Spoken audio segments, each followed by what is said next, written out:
Hello friends, welcome back to my channel অনুস creation. তো আমি আজকে তোমাদের সাথে ইলিশ মাছের একটি রেসিপি শেয়ার করছি। তো তোমরা এই রেসিপিটা বাড়িতে সকলেই বানিয়ে থাকো। মাছের রাজা বলে কথা, এবং ইলিশ মানেই তো সর্ষে পোস্ত। সর্ষে ছাড়া যেন ইলিশটা জমেই ওঠে না। তো আমি এখানে মাছগুলোকে প্রথমে নুন হলুদ মাখিয়ে নিয়ে জাস্ট সামান্য এপিট ওপিট করে ভেজে নিয়েছি।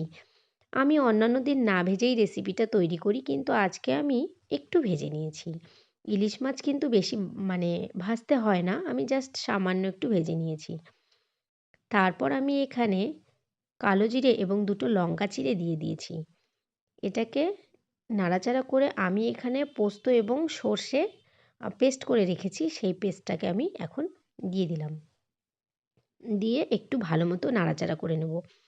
এখানে যেহেতু সর্ষে আছে, সেহেতু আমি এটা বেশিক্ষণ ভাজবো না, কারণ সর্ষেটা বেশি ভেজে নিলে তেতো হয়ে যায়। তো তার জন্য আমি এখানে সামান্য একটু ভেজে নিচ্ছি। তারপর এখানে আমি দেখো একদম ভেজে নিলাম। তারপর এখানে আমি পরিমাণ মতো লবণ এবং হলুদ দিয়ে দিয়েছি। তো এরকম করে বেশ কিছুক্ষণ নাড়াচাড়া করে আমি কিন্তু এখানে জল দিয়ে দেবো।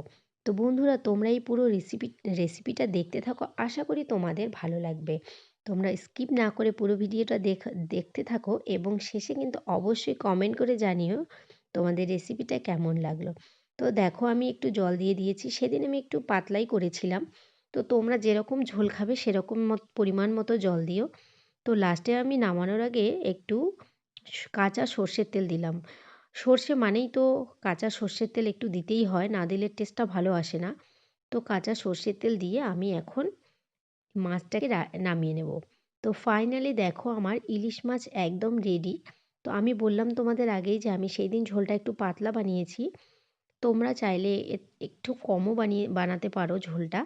তো আমি বেশ সেদিন একটু পাতলাই বানিয়েছি। তো তোমাদের রেসিপিটা কেমন লাগলো তোমরা কিন্তু অবশ্যই আমাকে কমেন্ট করে জানিও। টাটা বন্ধুরা।